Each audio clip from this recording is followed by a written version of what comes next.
Hello everyone. जैसा कि आपको पता होगा, मेरी पिछली वीडियो में मैंने आपको बताया था कि प्लास्टर का एरिया कैसे निकालते हैं as per IS code 1200 part 12। तो वो वीडियो को देखने के बाद मेरे एक दोस्त का उस पर कमेंट आया कि ये वीडियो तो आपने अच्छी बनाई, लेकिन आप हमें ये भी बताइए कि प्लास्टर का जो एरिया हमने निकाल लिया, लेकिन उस प्लास्टर में सीमेंट कितना लगेगा और फाइन सेंड कितना लगेगा।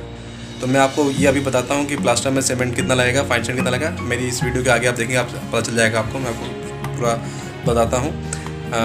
लेकिन अगर किसी को ये देखना है कि प्लास्टर का एरिया कैसे निकालते हैं, तो ऊपर दिए हुए आई आइकन पे वो क्लिक करके वो वाली पहले वीडियो देख ले, ताकि आपको ये इसके आगे वाली वीडियो अच्छे से समझ में आएगी। और आगे बढ़ने से पहले मैं एक चीज़ और कहना चाहूँगा, मैं जो भी वीडियो बनाता हूँ वो अपने सभी जानने वालों को शेयर करता हूँ, और उसके बाद काफ़ी लोग उस पर मेरी थोड़ी बहुत तारीफ़ भी करते हैं। मतलब अपने मुंह से मैं अपनी तारीफ़ कर रहा हूँ, लेकिन मेरे पास काफ़ी लोगों के कमेंट्स आते हैं, जिसमें से मेरे एक सर हैं, ब्रिगेडियर मुकेश कुमार गांधी। वो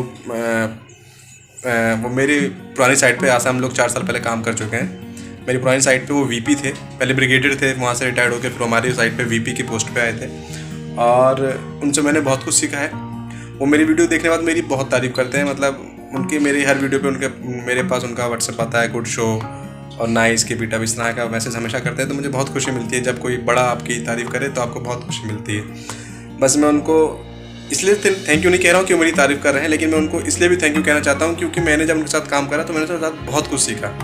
क्योंकि मुझे याद है कि मैंने उनके अलावा और भी लोगों के साथ काम करा है। सभी लोग डिस्कशन करते थे मीटिंग में, लेकिन उनका काम करने का तरीका अलग था। वो डिस्कशन नहीं करते थे, वो डिसीजन देते थे। और मुझे लगता है कि जब आप किसी सीनियर के साथ कर रहे हैं, अगर किसी के अंदर ऐसी पावर जो इंसान लगता है कि आप डिसीजन दे सकते हैं, तो आपको काम करने में मज़ा आता है। तो उनके साथ मेरे को एक काम करने का कॉन्फिडेंट आया, और मैं यही दुआ करता हूँ कि जो भी आप अगर फ्रेशर हैं, तो मैं यही दुआ करता हूँ आप लोगों के लिए भी कि आपके साथ भी ऐसा ही कोई सीनियर आए, आपको ऐसा कोई मेंटोर मिले जो आपको अच्छा गाइड करे, आपको सीखने का मौका मिले। तो मैं उनके लिए बहुत दिल से उनका शुक्रगुजार हूँ कि वो मेरी तारीफ़ करते हैं और मैंने उनसे बहुत कुछ सीखा। और एक चीज़ और मैं उनके बारे में बताना चाहूँगा, मैं उनका क्यों थैंक यू भी करना चाहता हूँ, क्योंकि जब मैं उनके साथ काम कर रहा था, उनके अंडर जब मैं काम कर रहा था, तो उस जॉब के साथ मैं पढ़ाई भी कर रहा था। तो मुझे कुछ कॉलेज की फ़ीस देनी थी। तो हमारे यहाँ कंपनी में आपको पता होगा सैलरी 4 महीने डिले है कंस्ट्रक्शन इंडस्ट्री में। तो वो खुद ही अपने पास से अपने अकाउंट से चेक बना के ले आए कि इम्तियाज़ बेटा, इसे आप अपनी फ़ीस दे दो। तो ऊपर वाले करम रहा कि मेरा इंतज़ाम तो कहीं से हो गया था, लेकिन फिर भी वो ले आए। मैं इसलिए उनका बहुत बहुत शुक्रगुजार हूँ कि उन्होंने इतना सोचा है मेरे लिए, वरना थैंक यू सर उन सब चीज़ों के लिए। आपसे मैंने बहुत कुछ सीखा, आपका वो फीस वाला मामला। बस मैं आप सबसे ये कहूँगा कि आपके साथ भी कोई ऐसे ही मेंटोर आए जो आपको अच्छे से गाइड करे। मैं आपको बताऊँ, मैंने बहुत लोगों के साथ काम करा है, लेकिन एक ये ब्रिगेडियर मुकेश कुमार गांधी और एक थे जयप्रकाश ग्रुप का नाम सुना होगा अपने नोएडा में, वहाँ पे थे कर्नल पुरी।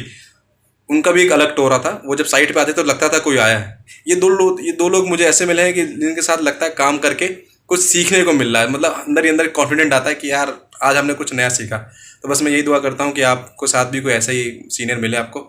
और वीडियो आगे करते हैं, मैं आपको बताऊँगा कि प्लास्टर का एरिया तो आपने निकाल लिया, लेकिन उसमें आप सीमेंट कितना लगेगा और फाइन सेंड कितना लगेगा, ठीक है ना, ताकि आप माल मंगवा सकें, आपको मालूम चले कि सीमेंट कितना बैग मंगाना है, फाइन सेंड कितना क्यूबिक फीट मंगाना है। वीडियो को आगे देखिए ताकि आपको आसानी रहे। चलिए वीडियो शुरू करता हूँ मैं अपने पेपर के साथ। तो जैसा कि मैंने आपको अपनी पिछली वीडियो में बताया था कि प्लास्टर का एरिया कैसे निकालते हैं, पर आज मैं आपको बताऊंगा जो मैंने एरिया निकाल दिया है। एरिया निकालने के बाद उसमें सीमेंट कितना लगेगा, फाइन सेंड कितना लगेगा, वो आपको बताता हूँ। सपोज़ करिए मैं 10 बाय 10 एक दीवार की बात कर रहा हूँ। नॉर्मली कमरे की 10 बाय 10 फीट की दीवार होती है, 10 फीट चौड़ी और 10 फीट ऊँची, ठीक है ना। 10 फीट मतलब 3 मीटर की समझ लीजिए, 3 मीटर बाय इसकी हाइट भी 3 मीटर समझ लीजिए, ठीक है। तो इसका अगर मैं एरिया की बात करूँ तो उसका मेरे को एरिया आ जाता है 9 मीटर स्क्वायर, ठीक है। और जो जैसे मैंने आपको पहले ही बताया था, जो मेरा क्या कहते हैं प्लास्टर होता है, इंटरनल प्लास्टर, वो होता है मेरा 12 mm की थिकनेस का। तो अगर मैं मीटर की बात करूँ तो उसका हो जाएगा उसका मीटर में हो जाएगा 0.012, ठीक है ना। 12 mm होता है, मीटर में कन्वर्ट करेंगे तो 0.012 हो जाएगा। ये उसका एरिया था। जब उसके भी थिकनेस मल्टीप्लाई कर दूंगा तो वो उसका वॉल्यूम निकल के आ जाएगा, ठीक है ना। तो वॉल्यूम क्या होता है, एरिया इनटू थिकनेस। आप थोड़ा सा मेरी राइटिंग के साथ कॉम्प्रोमाइज़ कर लीजिएगा कि मेरी, क्योंकि मेरी दो चीज़ बहुत ख़राब है, एक मेरी किस्मत और एक मेरी राइटिंग। तो किस्मत तो मैं खुद निपटा लूँगा, राइटिंग आप थोड़ा सा एडजस्ट कर लीजिए, ठीक है। तो जैसा मैंने बताया, एरिया मेरा इस दीवार का आ गया 9 मीटर स्क्वायर, इंटू थिकनेस इसकी इतनी आ गई। तो इसका मैं अगर टोटल वॉल्यूम निकालूँ तो इसका टोटल वॉल्यूम जो मेरा आएगा वो आ जाएगा मेरा, इसको मैं डायरेक्ट वॉल्यूम लिख देता हूँ, 0.108 मीटर क्यूब, ठीक है। अब ये जो आया ना, हमने जो ये वॉल्यूम निकाला है, ये मेरा है वेट वॉल्यूम। ये देखिए बहुत खास चीज़ बता रहा हूँ मैं आपको, हर कोई नहीं बता पाएगा। एक होता है वेट वॉल्यूम, ठीक है, और एक होता है ड्राई वॉल्यूम। ये बहुत ज़रूरी चीज़ है, काफ़ी लोगों को पता नहीं होती है। जब भी आप इसकी कैलकुलेशन करेंगे, वॉल्यूम निकालेंगे फाइन सैंड की, सीमेंट की, उसमें ये बहुत इंपॉर्टेंट है। चाहे कंक्रीट की करें, प्लास्टर की बात करेंगे तो उसमें हम 1.35 से कोफिशिएंट है उसका, और जब मैं कंक्रीट की बात करूँगा तो 1.54 होता है वो, ध्यान रखिएगा। कंक्रीट के लिए 1.54 है, प्लास्टर के लिए मोर्टर के लिए, मतलब सीमेंट का मसाला, चुनाई का मसाला हो चाहे प्लास्टर का हो, उसके लिए क्या है वो 1.35 उसका कोफिशिएंट है। मैं अभी बात करता हूँ ये है क्या चीज़।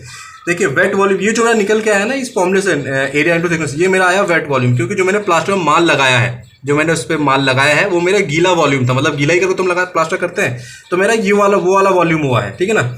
लेकिन मैं आपको बताऊं, जो मैं माल मंगाता हूं, जो मैं माल परचेज करता हूं मार्केट से, वो जो है वो मेरा सूखा माल होता है, ठीक है। तो सूखा माल होने की वजह से हम उसको, ये सूखा माल से क्या होता है, अगर मेरा वेट वॉल्यूम 0.108 है तो ड्राई वॉल्यूम मेरा कितना हो जाएगा, 0.108 इंटू 1.35। ये ध्यान रखिए आप, बहुत ज़रूरी बात है। आप कहेंगे कि ऐसा हम क्यों करें, ड्राई वॉल्यूम बढ़ क्यों रहा है। तो मैं आपको बताऊं, आपने खुद भी अपने लाइफ में एक्सपीरियंस किया होगा। जब हम किसी प्लॉट का भराव करते हैं, ठीक है ना, भराव करते हैं, तो वहाँ पे हम लोग पानी का छिड़काव करते हैं ताकि मिट्टी बैठ जाए। मट्टी क्यों बैठ रही है, क्योंकि जब उसमें पानी जा रहा है ना, तो जो उसमें जो वॉइड्स हैं, ठीक है ना, वॉइड्स की वो जगह वो सैचुरेट हो जा रहा है, तो वो उसका वॉल्यूम कम हो जा रहा है, ठीक है ना। तो इसी वजह से प्लास्टर वाले में पानी मिला हुआ था तो उसका वॉल्यूम कम निकल के आया। लेकिन हमें माल सूखा मंगाना है तो हमें सूखे माल की क्वांटिटी निकालनी पड़ेगी, इस वजह से हम इसको वो करते हैं। मैंने एक DIY बोल दीजिए, मैंने ये देखिए एक सूखा था, ठीक है ना, एक मैंने दूसरे ग्लास में पानी डाल के, दोनों बराबर ही रखा था, मैंने इसमें पानी डाल के रखा था। ये देखिए आप देख सकते हैं, इसमें देखिए ये देखिए कम हो गया है फाइन सैंड, ठीक है ना। वैसा आप इसको ना भी देखिए कोई दिक्कत नहीं, आपने अपनी लाइफ में जरूर एक्सपीरियंस किया होगा। जब भी आप कभी किसी प्लॉट में भराव करते हैं तो पानी के छिड़काव इसीलिए करा जाता है ताकि वहाँ की मिट्टी बैठ जाए, ठीक है ना। तो आप ये बहुत ध्यान रखिए, वेट वॉल्यूम और ड्राई वॉल्यूम का आपका मेरे ख्याल से ये कॉन्सेप्ट बहुत मेरे ख्याल से क्लियर हो गया होगा। अक्सर कॉलेज में पढ़ा देते हैं कि इससे मल्टीप्लाई कर दो, लेकिन ये कोई नहीं पढ़ाता कि क्यों करते हैं मल्टीप्लाई। वो मैंने आपको इसकी वजह बता दी कि वो इसकी प्रैक्टिकल वजह यही है, क्योंकि पानी जाने से वॉल्यूम कम हो जाता है मिट्टी का, ठीक है। अब चलिए हम आगे बढ़ते हैं। तो मेरा ये जो है ड्राई वॉल्यूम निकल के आ गया। ड्राई वॉल्यूम जो मेरा निकल के आया है वो आ गया मेरा ड्राई वॉल्यूम, सीमेंट और फाइन सैंड के एक साथ जो वॉल्यूम आया मेरा, वो आ गया मेरा 0.145 मीटर क्यूब, ठीक है। अब इसमें क्या है, इसमें सीमेंट भी है और फाइन सैंड भी है। अगर आपको पता हो तो जो क्या कहते हैं, प्लास्टर का जो रेशियो होता है वो 1:6 का होता है। प्लास्टर कितना रेशियो होता है, 1:6 का। 1:6 का अगर है तो अगर मतलब क्या हुआ कि इसमें 1 पार्ट सीमेंट है और 6 पार्ट फाइन सैंड है, ठीक है। अगर 1 पार्ट सीमेंट है, 6 पार्ट फाइन सैंड है, तो इसका मतलब क्या हुआ, अगर मैं 0.145 को 7 से डिवाइड कर दूं तो मुझे मालूम चल जाएगा उसमें सीमेंट कितना है, कि सीमेंट उसमें कितना है। तो अगर मैं इसे डिवाइड कर दूं तो मेरा सीमेंट निकल के आ जाएगा। मैंने आपसे पहले ही बोला है कि आप थोड़ा सा मेरी राइटिंग के साथ कॉम्प्रोमाइज़ कर लीजिएगा, ठीक है ना, थोड़ा सा इसमें मेरा हाथ टाइट है। सीमेंट मेरा निकल के आ जाएगा 0.02 मीटर क्यूब, ठीक है। अब ये तो मेरा सीमेंट निकल के आ गया, ठीक है। लेकिन सीमेंट जो हम परचेज करते हैं, इतना मेरा इस दीवार की क्वांटिटी में इतना क्यूबिक मीटर सीमेंट लगेगा। लेकिन हम जो सीमेंट परचेज करते हैं मार्केट से, वो हम करते हैं बैग में, ठीक है ना, मतलब कितना बैग सीमेंट मंगाना है। तो सबसे पहले हम इसको केजी में कन्वर्ट कर लेंगे। तो जैसा आपको पता होगा कि सीमेंट की जो डेंसिटी होती है, डेंसिटी इतना तो डटा ही होगा अपने सिविल इंजीनियरिंग में, 1440 kg पर मीटर क्यूब, ठीक है ना, इतनी उसकी डेंसिटी होती है, ठीक है। तो अगर इसका मैं आप डेंसिटी का फॉर्मूला आपको याद हो, 9/10 की मैथ है, मास अपॉन वॉल्यूम, ठीक है। तो मास अगर मुझे निकालना है तो मास इज इक्वल टू हो जाएगा डेंसिटी इंटू वॉल्यूम, ठीक है। तो डेंसिटी मेरी 1440 इंटू वॉल्यूम मेरा ये रहा सीमेंट का 0.02। तो मेरा सीमेंट का वेट कितना आ जाएगा, सीमेंट का मास बोलूँ या वेट बोलूँ, वो मेरा हो जाएगा, ठीक है, ये मेरा केजी में आ गया। लेकिन जो सीमेंट मंगाना है मुझे, मैंने आपको पहले बताया, सीमेंट जो मंगाता हूँ मैं बैग में मंगाता हूँ, ठीक है। और मेरा एक सीमेंट का बैग होता है, एक सीमेंट बैग जो होता है मेरा, वो मेरा होता है 50 केजी का। ये ध्यान रखिए, एक सीमेंट मेरा 50 केजी का होता है। तो अगर तो एक सीमेंट मेरा 50 केजी का है तो इतने में कितने बैग आएंगे? इसको कुछ नहीं करना, 9-10 की मतलब 9-10 तो 6ठी-7वीं की मैथ है। एक 29 divide by 50 is equal to 0.59 bag, ठीक है ना, ये आ जाएंगे सीमेंट के। तो मतलब आपने क्या पता चला कि इस तरीके से एक कमरे की दीवार 3 मीटर बाय 3 मीटर में उसका हमने कितने बैग सीमेंट आएंगे हमने ये निकाल दिया, ठीक है। बस यार ध्यान रखिए, हमें वॉल्यूम निकालने के बाद हमें ड्राई वॉल्यूम निकालना जरूरी है, ठीक है ना। और ड्राई वॉल्यूम मैंने आपको बता ही दिया कि उसमें जब आप पानी मिलाएंगे तो अपने आप ही वो वॉल्यूम नीचे कम हो जाता है। वो मिट्टी भराव जब करते हैं, पानी छिड़काव करते हैं, इतना तो आप समझ ही गए होंगे। ये मेरा सीमेंट का हो गया, ठीक है। तो इतना मेरा सीमेंट का हो गया। अब मैं आपको बताता हूँ फाइन सैंड कितना लगेगा। देखिए फाइन सैंड का उसी तरह है, ठीक है। फाइन सैंड का अगर हमें निकालना है, ठीक है, तो मुझे पता है मसाले का मेरा कितना वॉल्यूम उसका आया था, वेट वॉल्यूम जो आया था मेरा, ठीक है, वो आया था मेरा ड्राई वॉल्यूम मेरा कितना आया था? ड्राई वॉल्यूम मेरा आया था 0.145, ठीक है। तो मैंने बताया कि इसका रेशियो 1:6 का होता है। तो इसका क्या मतलब हुआ कि इसमें जो फाइन सैंड हो 6 पार्ट, एक पार्ट सीमेंट है और 6 पार्ट उसका फाइन सैंड है। तो 0.145 डिवाइड बाय 7, इसको 1 + 6 7 हो गया, 7 से डिवाइड करिए इंटू 6 से कर दीजिए। तो ये मतलब ये फाइन सैंड का वॉल्यूम निकल के आ जाएगा। वॉल्यूम कितना निकल के आ जाएगा इसका? 0.124 मीटर क्यूब, ठीक है। लेकिन ये इसका वॉल्यूम आ गया। लेकिन हम जो करते हैं, क्या कहते हैं, फाइन सैंड जो मंगाते हैं वो हम मंगाते हैं क्यूबिक फीट में। ध्यान देखिए, जो हम इसका फाइन सैंड जो मंगाते हैं वो हम गाड़ी उसकी क्यूबिक फीट में आती है, कहीं कहीं केजी में भी आती है। पहले आप क्यूबिक फीट में सीख लें। क्यूबिक फीट में तो कुछ नहीं है, जो भी उसका वॉल्यूम आया, ठीक है ना, मीटर क्यूब में, उसको आप 1 metre cube is equal to 35.31, जो भी मुझे एग्जैक्टली, हाँ 35.31, उसे मल्टीप्लाई कर दीजिए तो उतना वो क्यूबिक फीट हो जाता है। 4.37 CFT निकल के आ जाएगा। ये अगर आपको अगर CFT में मंगानी है फाइन सैंड तो उसके लिए हम यहाँ से इसको इससे मल्टीप्लाई कर देंगे। बट अगर आपको क्या कहते हैं केजी में मंगाना है तो वही आपको क्या करना है, आपका इतना मीटर क्यूब हो गया, केजी में निकालने के लिए 0.124 इंटू इसको क्या करना है आपको, इसको इसकी डेंसिटी से मल्टीप्लाई कर देना है, ठीक है ना। 1480 जैसे मैंने आपको बताया, अगर आपको केजी में निकालना है। ये जब आपको CFT में निकालना है, अगर आपको केजी में निकालना है तो ये हो जाएगा, ठीक है ना। इसको बस इसकी डेंसिटी से मल्टीप्लाई कर दीजिए उसके ड्राई वॉल्यूम को, तो ये आपको आ जाएगा 178.5 केजी, ठीक है ना। आप समझ गए होंगे कि फाइन सैंड के कुछ नहीं करना है आपको, बस मोटा मोटा आपको ये ध्यान रखना है कि जैसे मैंने आपको बताया, मोटा मोटा ध्यान रखना है आपको। जो भी मेरा एरिया होता है मेरे को एरिया निकालना है, ठीक है ना। पूरा एरिया निकाल लीजिए पहले प्लास्टर का, मेरी पुरानी वाली वीडियो के हिसाब से कि कमरे का पूरा प्लास्टर कैसे निकालें।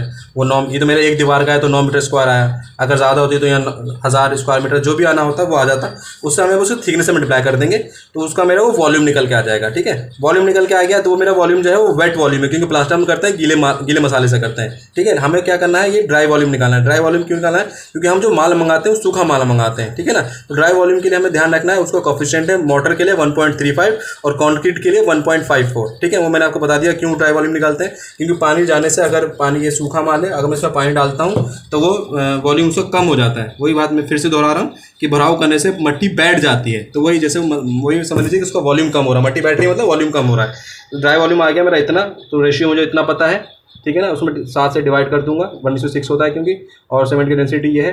तो इसी तरह आप करते जाएंगे तो आपको पहले उसमें केजी में निकल के आएगा। केजी में आपको पता है एक बैग का 50 किलो वजन होता है, तो आप उसको 50 से डिवाइड कर दिए तो आपका नंबर ऑफ बैग सीमेंट का आ जाएगा। इतना आपको फाइन सैंड का निकालना है।